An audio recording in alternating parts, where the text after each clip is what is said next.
நிகழ்ச்சியிலே கலந்து கொண்டு எல்லோருக்குமான சென்னை என்ற தலைப்பில் உரையாற்ற வந்திருக்கின்ற நம்முடைய திராவிட இயக்கத்தினுடைய கொள்கைகளையும் மிக குறிப்பாக திராவிட மாடல் ஆட்சியினுடைய இந்த அடித்தளத்தை மிக அருமையாக ஒவ்வொரு அரங்கிலும் அது எந்த விதமான பார்வையாளர்கள் என்றாலும் சரி அவர்களுக்கு ஏற்ற வகையிலே அதனை கொண்டு சென்று சேர்க்கின்ற பெருமைக்குரியவர்.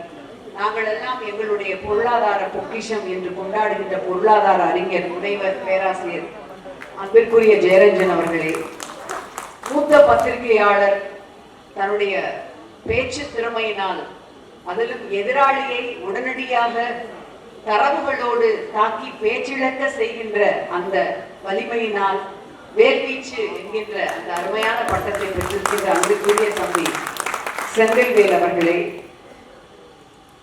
பகுதி கழக நிர்வாகிகள், மாநில மாவட்ட நிர்வாகிகள், மாமன்ற உறுப்பினர்கள், அணிகளின் அமைப்பாளர்கள், மாவட்ட பிரதிநிதிகள், பகுதி இளைஞரணி துணை அமைப்பாளர்கள், 133வது வட்ட நிர்வாகிகள், 133வது ஆவட்ட நிர்வாகிகள், மேடையிலே அமர்ந்திருக்கின்ற கழகத்தை சார்ந்த அத்தனை முன்னணியினர், நன்றியுரை நல்க இருக்கின்ற பாபா சுரேஷ் உள்ளிட்ட அத்தனை பேருக்கும் என்னுடைய அன்பான வணக்கம். நிகழ்ச்சியிலே பெரும்பகுதியான உரையை ஆற்ற இருக்க 2 முக்கியமான கருத்தாளர்களை நாம் அழைத்திருக்கின்றோம். ஓரிரு கருத்துக்கள் மட்டும்தான்.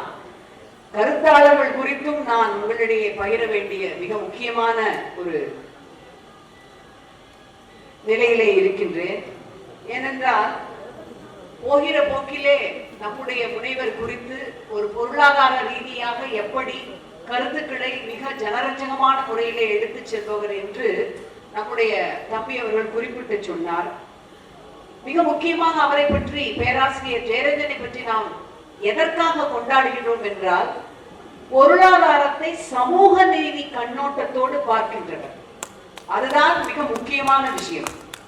நீங்கள் எந்தெந்த திட்டங்கள் கொண்டு வந்தீர்கள், எந்தெந்த வகையிலே மக்களை சென்று சேர்கிறீர்கள் என்று கலைஞர் காலம் தொட்டு இன்றைக்கு இந்தியாவிலேயே தமிழ்நாட்டை ஒரு முன் உதாரண மாநிலமாக நடத்தி காட்டி, உயர்த்தி காட்டி ஆட்சி நடத்திக் கொண்டிருக்கின்ற நம்முடைய மாண்புமிகு முத்துவேல் கருணாநிதி ஸ்டாலின் அவர்களுடைய ஆட்சியின் சாதனை வரை எப்படி அது சமூக நீதிக்கான அடிப்படையாக இருக்கின்றது என்பதை சொல்வதுதான் அவருடைய சிறப்பு. சர்வதேச அளவில் குறிப்பிடத்தக்க பொருளாதார வல்லுநர்களில் ஒருவர். எப்படி என்றால் 40 ஆண்டுகளாக 65க்கும் மேற்பட்ட ஆய்வு பணிகள், 50க்கும் மேற்பட்ட ஆய்வு கட்டுரைகளை வழங்கி இருக்கின்றார். அவரை அனைவரும் விரும்பி நேசிப்பதன் காரணம், நாட்டின் பொருளாதார வளர்ச்சி என்பது அடித்தட்டு மக்களுக்கானது. அதுதான் கலைஞர் அவருடைய கொள்கை. ஏன் இலவசமாக கேஸ் அடுப்பு அவர் வழங்கினார்? கேஸ் அடுப்பு வழங்குகின்ற அந்த திட்டத்தை கொண்டு வந்த பொழுது அரசு அதிகாரிகள், முத்தமிழறிஞர் தலைவர் கலைஞரிடம் சென்று சொல்கிறார்கள், ஒரு பர்னர் வைத்த அந்த கேஸ் அடுப்பை நாம் தாய்மார்களுக்கு கொடுத்தால் செலவு மிக குறைச்சலாக இருக்கும், நிறைய தாய்மார்களுக்கு கொடுக்கலாம், ஆகவே அந்த வகையான அடுப்பையே கொடுத்து விடலாமே என்று சொல்கிறார்கள். அதற்கு தலைவர் கலைஞர் சொல்கிறார்களாம், இந்த திட்டத்தை நான் கொண்டு வந்ததே என்னுடைய ஏழை சகோதரிகள், தாய்மார்கள் ஒரு அரை மணி நேரத்திலே ஒரு அடுப்பிலே சோறு, மற்றொரு அடுப்பிலே குழம்பு வைத்து விட்டு காலார அவர்கள் அடுத்து வந்து அந்த வண்ண தொலைக்காட்சிகளில் நாட்டு நடப்பை பார்க்க வேண்டும் என்பதுதான். ஏன் பணக்கார பெண்களுக்கு மட்டும் அந்த ஒரு வாய்ப்பு நம்முடைய தாய்மார்களுக்கு இல்லையா என்றுதான் கொண்டு வருகிறேன். எவ்வளவு செலவானாலும் பரவாயில்லை, ஏழை தாய்மார்கள், ஒடுக்கப்பட்ட விளிம்பிலே இருக்கின்ற தாய்மார்களுக்கு 2 பர்னர் வைத்த கேஸ் அடுப்பு தான் வழங்க வேண்டும். பேராசிரியர் அதை மிக அழகாக புரிந்து கொண்டு சொல்பவர். இலவசங்கள் என்று சொல்லப்படுகின்றவற்றை உடைத்து எறிந்து அடித்தட்டு மக்களின் நலன் சார்ந்துதான் பொருளாதார கிராஃப் என்பது உயரும் என்று சொல்பவர்.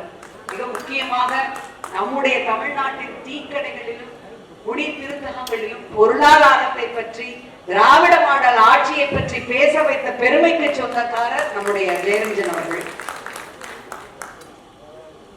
இலவசங்கள் என்று சொல்லாதீர்கள், விலையில்லாமல் வழங்கப்படும் நலத்திட்டங்களால் ஏழை மக்களின் வாழ்வாதாரம் உயர்ந்துள்ளது என்று இங்கு மட்டுமல்ல உலகிலே இருக்கின்ற பல்வேறு அரங்கங்களில், பல்கலைக்கழகங்களில் அதை தரவுகளோடு நிரூபித்த ஒரு பெருமைக்கு சொந்தக்காரர்.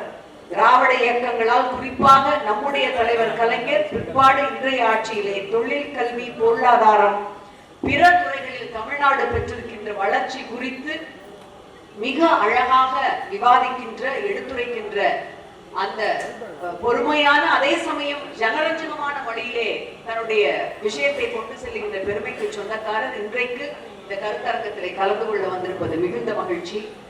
நம்முடைய செந்தில்வேல் அவர்கள் சத்தியம் தொலைக்காட்சி விவாத நிகழ்ச்சியின் நெறியாளராக பயணத்தை தொடங்கியவர். நிறைய ஊடகங்களிலே பணிபுரிந்திருக்கின்றார். ஆனால் மக்களுக்கு என்று அவரை அடையாளம் காட்டியது ஜல்லிக்கட்டு போராட்டம், நெடுவாசல் போராட்டம் என்று மக்களிடையே, மக்களில் ஒருவராக தன்னை அவர் இணைத்துக் கொண்டு போராடியிருந்தார். அது மட்டுமல்ல, ஒன்றை மிக குறிப்பாக உங்களோடு பகிர்ந்து கொள்ள வேண்டும். சென்னை பெருமழை வெள்ளம் வந்த பொழுது நாம் அனைவரும் எப்படி பாதிப்புக்கு உள்ளானோம் என்று தெரியும். மக்களை எல்லாம் திரட்டி அன்பு பாலம் என்ற பெயரில் பல கோடி ரூபாய் நிவாரண பொருட்களை மக்களுக்கு கொண்டு சென்று சேர்த்த பெருமைக்கு சொந்தக்காரர். அதோடு புயலிலே சாய்ந்த மரங்களை மறுபடியும் சீரமைக்கும் வண்ணம் விதைப்பந்துகள் நடும் பணியை முன்னெடுத்து செய்தவர். இவருடைய சிறப்பு பெரியாரிய பார்வையோடு சமூக நீதி கருத்துக்களை இணைத்து தொடர்ந்து ஊடகங்களில் விவாதங்களில் பங்கெடுத்து அந்த எதிரிகளை, குறிப்பாக பாசிச, ஒன்றிய, பாஜக, அதிமுகவினரை திக்குமுக்காட செய்வது. மாபெரும் தமிழ் கனவு என்ற பெயரில் 100 கல்லூரிகளில் 1,00,000 மாணவர்களை சந்தித்து உரையாடிய பெருமைக்கு சொந்தக்காரர். அவர் இங்கே வந்திருப்பது கூடுதல் சிறப்பு. அவர்கள் உரையாற்றுகிறார்கள். 2 கருத்துக்கள் தான். என்னை போன்றவருக்கு இந்த மேடை இன்றைக்கு இங்கே கிடைத்திருக்கிறது என்றால், இந்த படிக்கட்டுகளில் கல்வி, பொருளாதாரம், சமூக ரீதியிலான ஒரு மேம்பாடு என்று ஏறி வந்திருக்கிறோம் என்றால் அதற்கான அடித்தளம் அறிவாசான் தந்தை பெரியார், பேரறிஞர் அண்ணா, மிக குறிப்பாக முத்தமிழறிஞர் தலைவர் கலைஞர் போட்டது. அது தனிப்பட்ட முறையிலே எனது வளர்ச்சி என்றால் ஒட்டுமொத்த சென்னைக்குமான வளர்ச்சி என்பது முத்தமிழறிஞர் 70களில் கண்ட கனவு. அதைத்தான் விரிவாக அவர்கள் நம்மிடையே பகிர வந்திருக்கிறார்கள். எல்காட்டை அவர் கொண்டு வந்தது 1973, சிப்காட்டை கொண்டு வந்தது 70. ஆனால் இன்றைக்கு அந்த சிப்காட்டிலும் எல்காட்டிலும் உட்கார்ந்து கொண்டு சாப்ட்வேர் இன்ஜினியர் திராவிடம் என்ன செய்தது என்று தட்டச்சு செய்து கேட்டுக் கொண்டிருக்கிறார்கள். அவர்களுடைய தலைமுறைக்கு, அவர்களுக்கு அடுத்ததான தலைமுறைக்கு நம்முடைய இயக்கம் செய்த பணியை கொண்டு சென்று சேர்ப்பதுதான் நம்முடைய தலையாய வேலை. வருகின்ற நம்முடைய 26ஆம் ஆண்டிற்கான சட்டமன்ற தேர்தலிலே நாம் முழுக்க 200க்கும் மேற்பட்ட தொகுதிகளில் வெற்றி கனியை பறித்து தலைவருடைய கைகளிலே சமர்ப்பிப்போம் என்ற உறுதியை நம்முடைய மாவட்ட செயலாளர் அவர்கள் நம்மிடையே இன்றைக்கு அந்த விதையை விதைத்து அந்த உறுதியை ஏற்க செய்வோம் என்று சொல்லி சென்றிருக்கின்றார். அதற்கான அடித்தளமும் தலைவர் கலைஞர் போட்டதுதான். மாநகராட்சி தேர்தலிலே தான் முதலாக திராவிட முன்னேற்ற கழகம் நின்று வெற்றி வாகை சூடுகின்றது. மிக அழகாக வியூகம் வைக்கின்றார் கலைஞர். 4 விதமாக சென்னையை அவர் பிரித்துக் கொள்கின்றார். அதாவது அலைகள் வீசுகின்ற தேசிய கட்சி, அப்பொழுது காங்கிரஸ், தேசிய கட்சிக்கு என்று சாதகமாக அலை வீசுகின்ற பகுதி எது? தேசிய கட்சிக்கு ஓட்டு போடுவார்கள், ஆனாலும் ஒரு பூசலாட்டம் இருக்கும், என்ன செய்தார்கள் என்று. அவர்களை மிக இலகுவாக நம் பக்கம் திருப்பி விடலாம். அவர்கள் எந்த பகுதி என்று, அது 2வது பகுதி. 3வது பகுதி என்று யாருக்குமே இதுவரையிலும் நாங்கள் எல்லோர் மீதும் அதிருப்தியாக இருக்கின்றோம், ஆகவே யாருக்குமே ஓட்டு போட மாட்டோம் என்று நினைக்கின்றவர்கள், அவர்கள் ஒரு பகுதி. திமுகவிற்கு சாதகமாக இருக்கின்ற ஒரு பகுதி என்று 4ஆக சென்னையை பிரித்துக் கொள்கின்றார். 50களில் அவருடைய தேர்தல் யுக்தி என்பது இதுதான். வழுக்கு பாறையை போல அனுபவமற்ற நாங்கள் அதிலே ஏறினோம். கடும் உழைப்பால், முயற்சியால் வெற்றி கொடியை அந்த வழுக்கு பாறையில் நாங்கள் நாட்டி திரும்பினோம் என்று சொல்லி இருக்கின்றார்.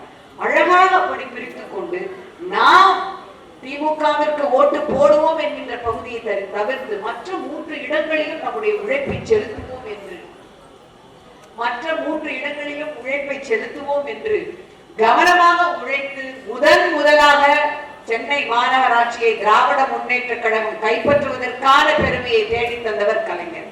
அவருடைய அந்த அணுகுமுறையை, அவருடைய கடும் உழைப்பை நாம் நம்முடைய நெஞ்சங்களில் நிறுத்தி நம்முடைய முதல்வர் அவர்களுடைய வழியிலே நடந்து இந்த வெற்றி கனியை ஈட்டி தர வேண்டியது என்பது அரசினுடைய திட்டங்களை, நாம் சாதனைகளை மற்றவரிடம் கொண்டு சேர்க்கும் பெரும்பொறுப்போடு இணைந்து செயல்பட வேண்டியது என்பது திராவிட முன்னேற்ற கழகத்தின் தொண்டர்கள் ஒவ்வொருவரும் இந்த கணத்திலே இருந்து உறுதி எடுத்துக் கொள்ள வேண்டிய ஒரு முக்கியமான விஷயமாகும்.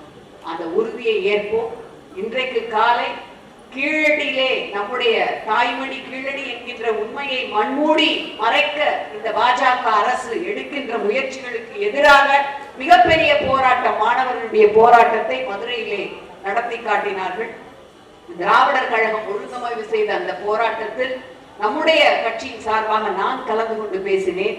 மிக முக்கியமாக நாடு எதிர்நோக்கி இருக்கின்ற அச்சுறுத்தல், ஒரு பக்கம் நிதி நெருக்கடி நம்முடைய முதல் அமைச்சருக்கு, மறுபக்கம் அரசியல் நெருக்கடி, அராஜக ஆளுநர்களால் தரப்படுகின்ற அரசியல் நெருக்கடி, மூன்றாவதாக பண்பாட்டு நெருக்கடி, சித்தாந்த நெருக்கடியும் தருகின்ற இந்த அரசு முடிவுக்கு வர வேண்டும் என்றால் 26ஆம் ஆண்டினுடைய தேர்தல் தமிழ்நாட்டிற்கு மட்டுமான தேர்தல் அல்ல, மாநில சுயாட்சிக்கான தேர்தல், இந்திய நாட்டின் ஒருமைப்பாட்டிற்கான தேர்தல் என்பதை நினைவில் வைத்துக் கொண்டு நாம் அத்தனை பேரும் உழைப்போம். நன்றி.